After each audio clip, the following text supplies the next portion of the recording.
So what's coming next, according to astrology and human design? You can find a lot of astrologers online creating videos with specifics of smaller transits over the next year, the next 5 years, but I always like to go biggest theme to smallest theme. So I always like to talk big picture first.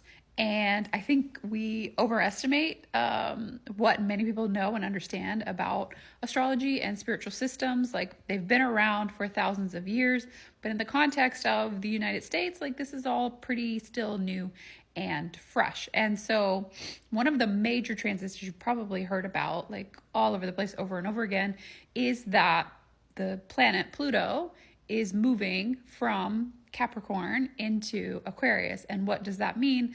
That means a lot of technological innovation. That means a lot more power to the individuals, instead of putting our authority outside of ourselves and relying on structures and plans and, basically just giving our power away to others. So that transit lasts 250 years. So we're just right on the cusp of it, but it's a big one. It's a really big deal to be right on the cusp, because things that are in astrology that are in what is called an anaretic degree, so the very last degree of a sign before we move to another, this is like profound, big shift energy. And in human design, we have a similar thing that is happening, because we have a global incarnation cross based on placements as well, and similar placements that you'll find in astrology.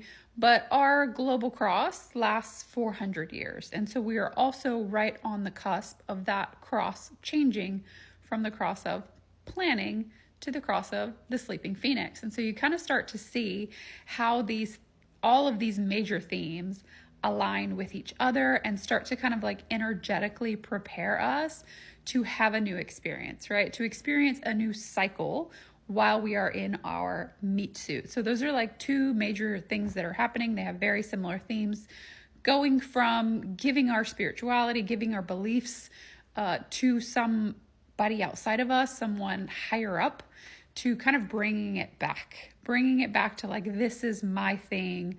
I can control my reality, right? We see lots of emergence of manifestation practices and techniques, meditation, like a lot of different spiritual practices kind of bubbling up.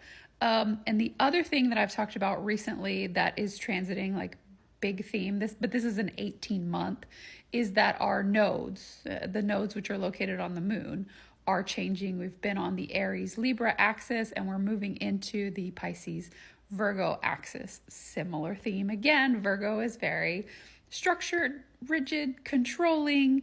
Of course, there are really great things about Virgo as well, but it just tends to be a little bit perfectionist, okay? And Pisces is a lot more emotional, a lot more flowy, spiritual, intuitive.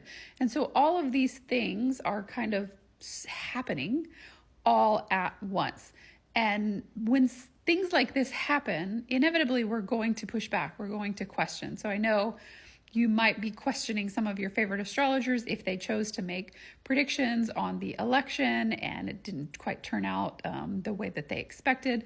But when I listen to astrologers, first of all, take it with a grain of salt and always trust your own inner guidance and your own instincts and intuition. But also, like, everybody, like every astrologer that I've ever met reads charts differently than the next. Like, everybody's got their own unique perspective of things. And I think that's another thing that we're really going to learn over the next few years and over these next major transits, is that, like, you can trust only yourself. That doesn't mean that you can't love others and connect with others and be in community with others. But when we're talking about making decisions for what I do with my body, I'm the best guide. I am the most knowledgeable in that field. Okay.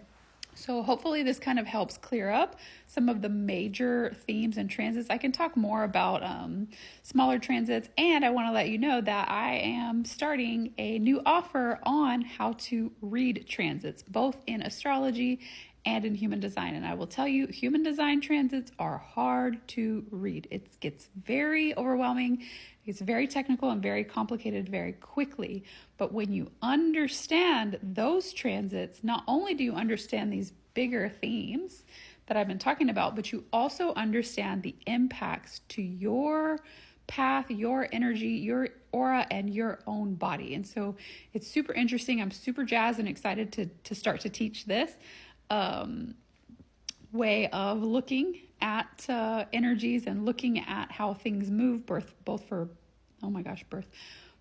for personal, business, and the collective. So if you're interested, drop a comment. I'm going to add a wait list to my thing. If you want to hop in, I'm going to have a really great promotional rate for Black Friday, and I hope to see you there.